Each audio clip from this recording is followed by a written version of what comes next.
Kia ora and welcome to Just the Job, the show where we go behind the scenes to find out what it's like to work in a whole lot of different careers. And you never know, one of them could be just the job for you. Now in today's show, we go behind locked doors to find out about 3 very different careers within the Department of Corrections. In today's Corrections special, Hirani experiences what it takes to be a corrections officer at the Spring Hill Corrections Facility in the Waikato. And then we'll join Carleen, who finds out what's involved in being a case manager. And to wrap up the show, Nick will be meeting an inmate employment instructor to find out about where inmates learn skills that will help them find work when they're released. Hello, my name's Hirani Pirihi, and I'm interested in being a corrections officer at the Department of Corrections.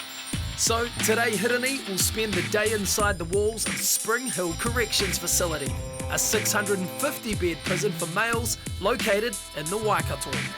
Morning, Hirani. Morning. I'm Honey Khan. I'm Corrections Officer here at Spring Hill. And first up, Hene escorts Hirani inside the high security unit. Okay, Hirani, this is where I work. All right, welcome to 16 Alpha. As you can see, there are 2 pods in the unit. This side is the motivated side, prisoners who are identified as drug-free, gang-free.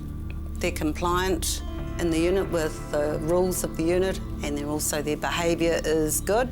The prisoners, however, on this side are the opposite side of the coin, so they're our unmotivated side. So what kind of crimes does most of these guys do? Well, high security prisoners are in here for some fairly serious offences, okay? You're looking at murders, sexual violation, aggravated robbery, and also drugs. Yeah, my cousin. Yeah, bro. Okay, Hirani, part of the unit routine is to conduct cell searches, so I think we'll start with cell 8. Excuse me? Can I just get my shoes? Can I get my shoes, bro? Yeah, no, we'll check the cell first and then you can have your shoes. If you wanted your shoes, you would have had them on before you left the cell. Oh, stand back. No, stand back. Man, come on, brother. Let's we'll have a look in those shoes, shall we? And find out why he was so keen to get hold of the shoes, considering that, well, look at that. What have we got here? Looks like a cell phone. Something wrapped up in this glad wrap. Just you. No. Stand back, mister. Stand back. Nothing to do with you. So we have found unauthorised items in your cell, namely a cell phone and also some drugs. Oh, what the f***? Man, that's not my stuff, miss. OK, thank you. Leave the cell.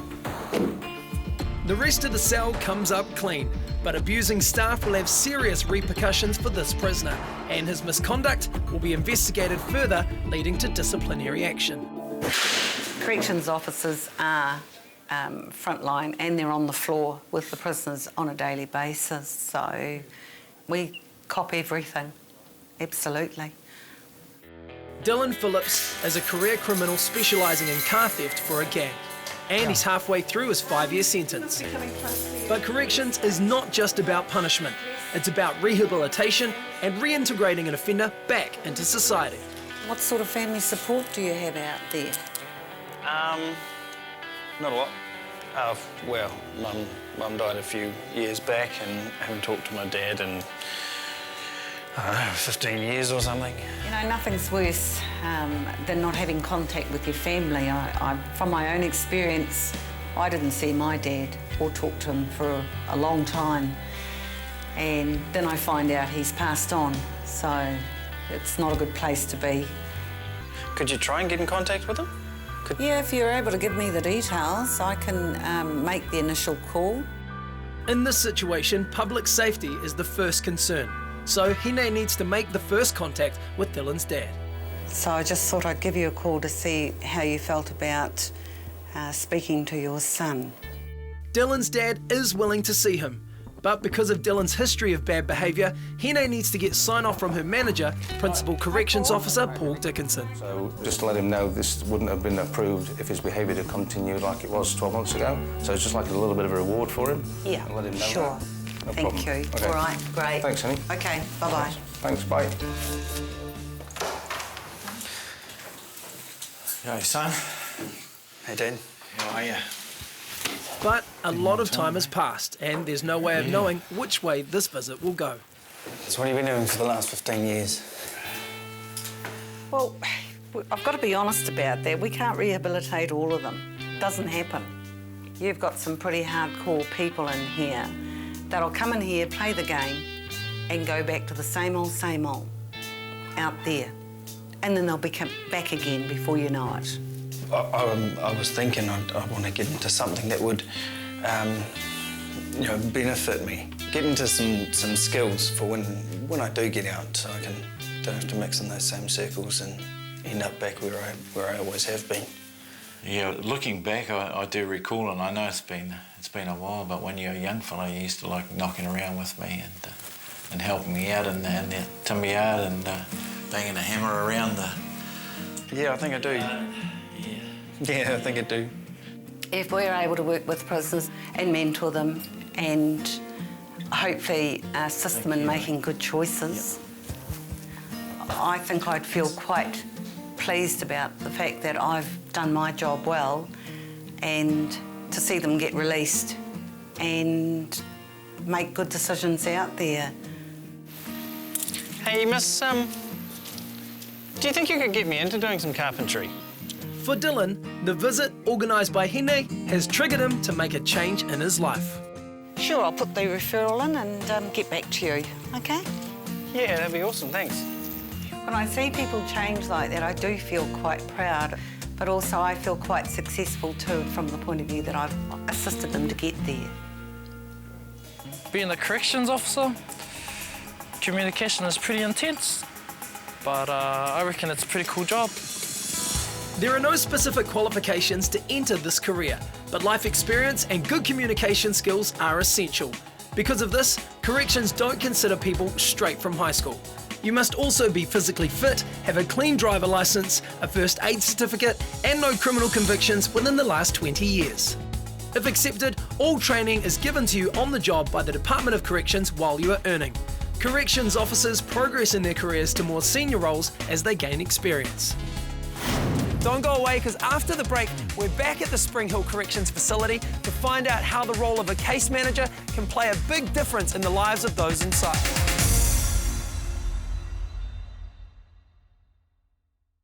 Welcome back to Just the Job. Let's join Carleen now as she catches up with Conan, a Corrections Department case manager, to find out what his job is all about.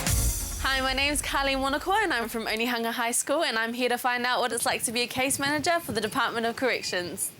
Today, case manager Conan Manina will take Carleen inside the wire of Spring Hill Corrections facility to understand what a case manager does. In a nutshell, we motivate prisoners for rehabilitation and we set them up to return to the community. The best way to actually show you how is to do it.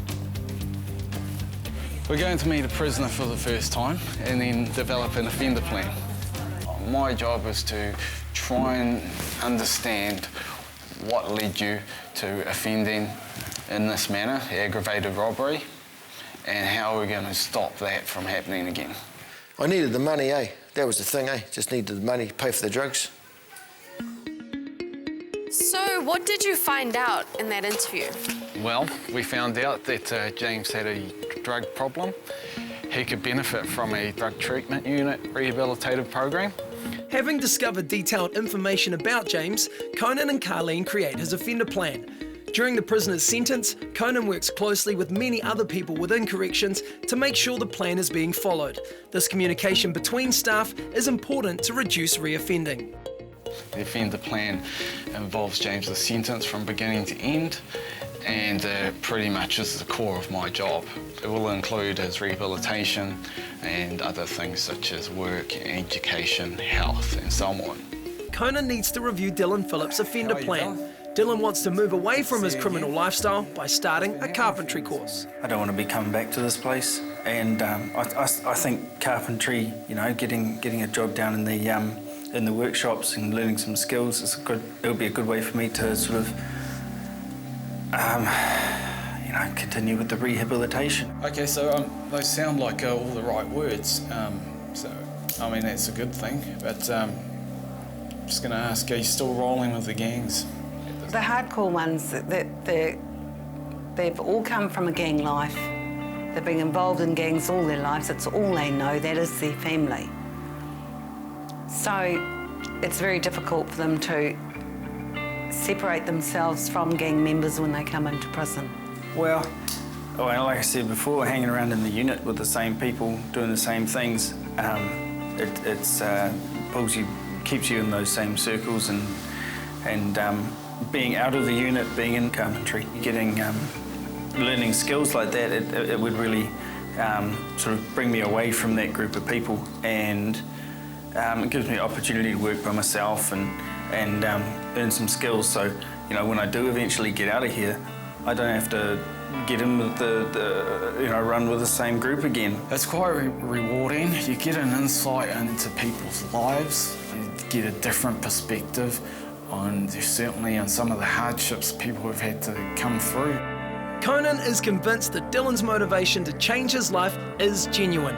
So he talks to carpentry instructor Andy Wood to see if Dylan's history of gang involvement will be a problem. Most of the guys in here have actually got misconducts, and they've sort of been not that flash in the past. And as far as him being a gang member with a few misconducts, that's powerful, of course. If he's motivated, that's half the job. Yeah, I think he is. So Conan has helped Dylan further down the path of rehabilitation, and Stephen Ranoi is about to be reintegrated back into society. Because of his upcoming release, Conan has organised a case conference with his psychologist, probation officer and other support networks to make sure the transition goes smoothly and is safe for the community. The reason why we're here is to better set up Stephen for his release. One of the first things probably is in your mind is when you get out, I want to get a job as soon as I can, you know, get employment, get some money in your pocket. That does provide a strong sense of independence. I'm there to assist you, work together to move forward so that you don't reoffend. Stephen has a history of violence, so he needs to use what he's learnt in his violence prevention program to avoid dangerous situations when on the outside. Well, it's just mainly about Stephen trying to manage his emotions, making sure that he has some good whānau support around. Biggest reward is I know I'm helping the community. Some would like to have those in prison set aside and forgotten about, but eventually everybody is released and everybody comes back into the community. So if we can support them to deter the old behaviours and make it hard for them to switch back, you know, I'm happy I've done my job. It's actually cool how Conan gets to help the prisoners and ultimately hopes to protect the community. There are no specific entry requirements to become a case manager at corrections. Generally, the qualities and skills required to do this job are varied, so each application is looked at on a case-by-case basis. A certain level of life experience is required, as are strong relationship skills. Good computer and report writing skills are also desirable, and you must have had no criminal convictions in the last 10 years. Well, Carleen definitely got a great insight into the different ways that a case manager can help someone get their lives back on track. And part of that is about planning for a career. Now, if you have no idea where to start when planning yours, check out careers.govt.nz and try out their interactive tools. There's a whole lot of information and it's a great place to get you started. Now, coming up after the break, Nick's going to check out the job of a corrections inmate employment instructor.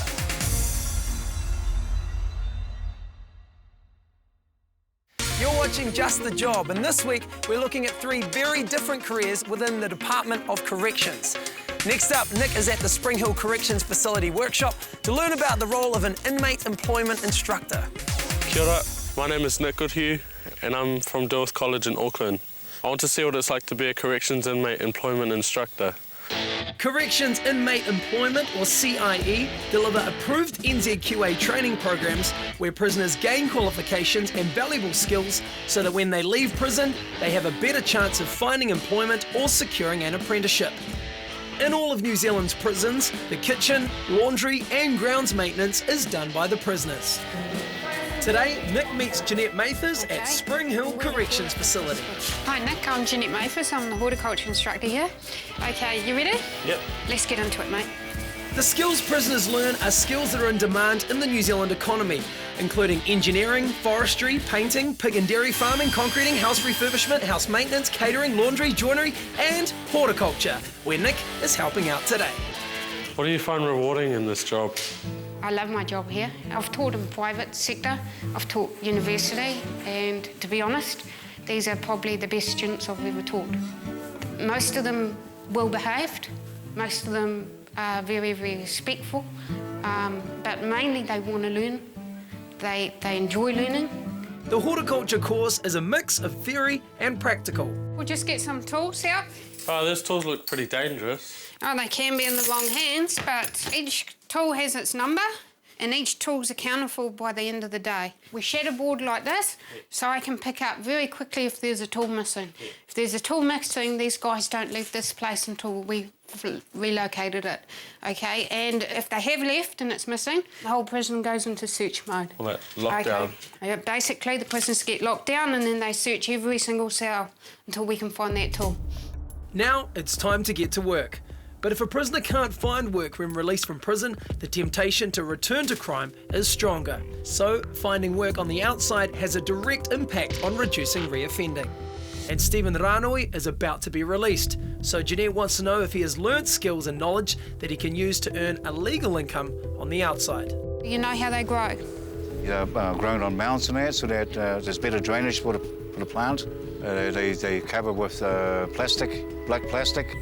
They're really proud of themselves that they can actually achieve and learn that stuff, which is more important to me than, say, I know horticulture is my field, but it's more important to me that they learn that they can learn.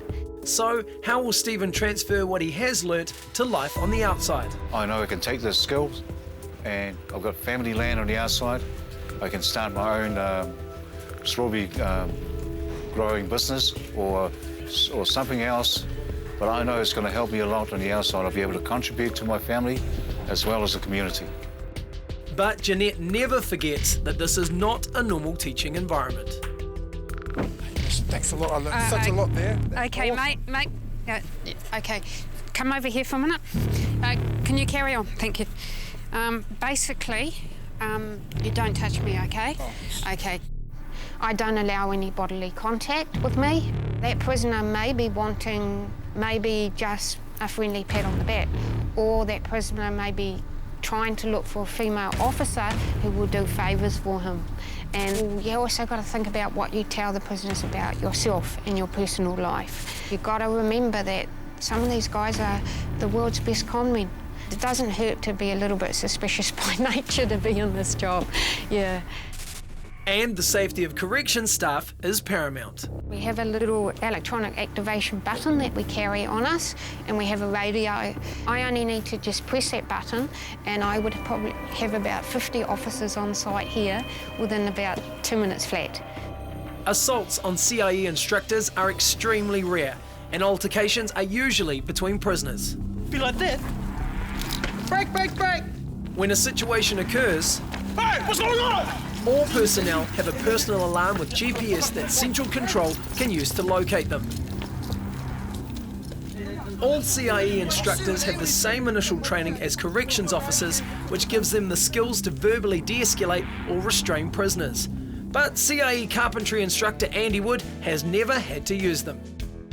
Good carpenters are in demand in New Zealand, and Nick spends time with Andy, training prisoners to gain a valuable trade. What's your ultimate aim with these guys? The ultimate objective is to turn out people who've got some sort of knowledge about using tools and some sort of paper qualifications. This is Dylan Phillips' first day on the course, and Andy spots that Dylan is reluctant to get involved for some reason. Dylan obviously lacks confidence, and I think it's because he's been part of a gang for a while. So Dylan, I see you've been watching some of the guys. We're going to give you a little project to do on your own, just to sort of see what you can do. Okay. Okay, let's go. Hopefully we'll take him away from that environment in there, and now he's got to think for himself. The first thing I'm going to get you to build is a picture frame. It's for your national cert when you finish the course. Are you all right with that? I'll have a go, but I'm not really very good at this sort of thing. Dylan has put his lack of confidence in the way again by admitting defeat before he even starts. You'll find you might actually surprise yourself. Okay. I see that quite a lot in guys who are quite young because they've always been sort of downtrodden and put down. So the trick is to actually build the confidence up in small steps. Does that look okay? Yeah. Shall we? Yeah, it's good. We'll go choose some timber and we'll put it through the saw. How can you tell they enjoy what they're doing? Well, the prisoner will never admit to Ajimea that they enjoy coming to the workshops. But you can sometimes tell when a prisoner's sort of just finished something and he stands back and admires what he's actually made. Pretty much done. What do you reckon, Andy? Yeah, it's good to say. Are you happy with the finished product? I'm very happy with it. This is... I'm stoked. I'm really glad that I got to come into here. I feel like I'm learning a lot of specialist skills which are going to help me get into a job when I get onto the outside. I'd like to think of the training workshops as the beginning of the road, not necessarily the end of the road. So this would be the beginning of their new life outside, and hopefully this leads to bigger and better things. Yeah, it was good. It's a part of the prison where you can really see the prisoners' lives being changed. I think this could be a really rewarding job. When applying, CIE instructors must already have a trade qualification in the skill that they are teaching. Corrections prefer applicants with an adult education qualification, but if you don't, they will help you get it. You'll need good interpersonal skills, have good business sense, and have the ability and passion to teach. Having a good level of fitness and being computer literate is essential. And you must have had no criminal convictions in the last 10 years. When accepted as an instructor, the Department of Corrections give you the same initial training as a corrections officer. That's it from us. Make sure you join us next week for 3 more exciting careers. And as always, if you'd like info on any of the jobs featured throughout the series, tvnz.co.nz/justthejob is where it's at. So best of luck, and I'll see you next week.